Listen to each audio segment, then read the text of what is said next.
Good morning. Is your memory ever too good? Well, generally speaking, people my age don't find that to be a problem.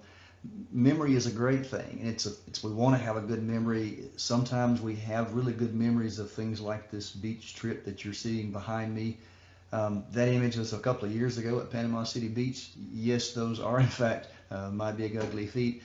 No, the seagull is not on my toes, though it does look like it. But those are good memories. Sometimes, however, we also have very good memory of not so good things. And it may cause a problem for us if we're trying to be content, whatever the circumstances. Paul wrote in Philippians chapter 3 about his own experience, and there's a very interesting little phrase there in this book where he talks about learning the secret of being content. Philippians 3 verse 13, one thing I do, forgetting what is behind and straining toward what is ahead. Forgetting what is behind. Can you imagine, have you thought about what Paul remembered as one who dragged people off to jail for their Christian faith? Do you suppose that Paul could remember the crying and the screams of wives and children when husbands and fathers were dragged to jail? Do you suppose he could easily forget what it was like to be standing there holding the cloaks that day of those who threw rocks at Stephen and battered him until he was dead? Could you get that picture out of your mind? So I don't think Paul did either when he says forgetting what's behind. I don't think he's saying I have no memory of it. I do think he's saying I don't dwell on it. I don't focus on it. And there's where our challenge comes in. If we do wrong, we may replay that mistake, that failure over and over in our minds until we give ourselves this feeling that we are in fact a failure. And it drags us down and it weighs us down, and it's really just a matter of us replaying and remembering something that should be forgotten. If we've been forgiven, let's trust God to forgive. He does that so much better than we do.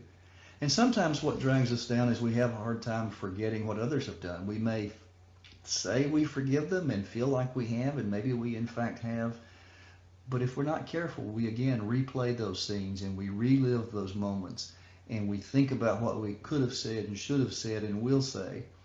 And those negative memories, if they get to be a focus for us, become a negative thought pattern that keeps us from contentment.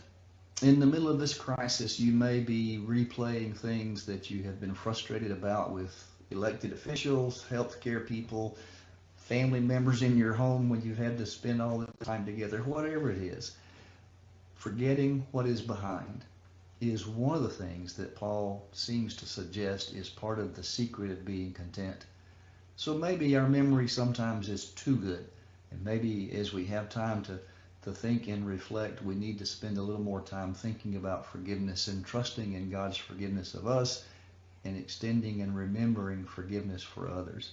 So watch those thoughts today, and if you have some of those memories coming in that create some negative feelings, work on pushing those aside and replacing that with forgetting and forgiving. Let's make it a great day, a day of contentment, even in the middle of crisis, because God has been good to us and has given His mercy and His forgiveness. Have a great day.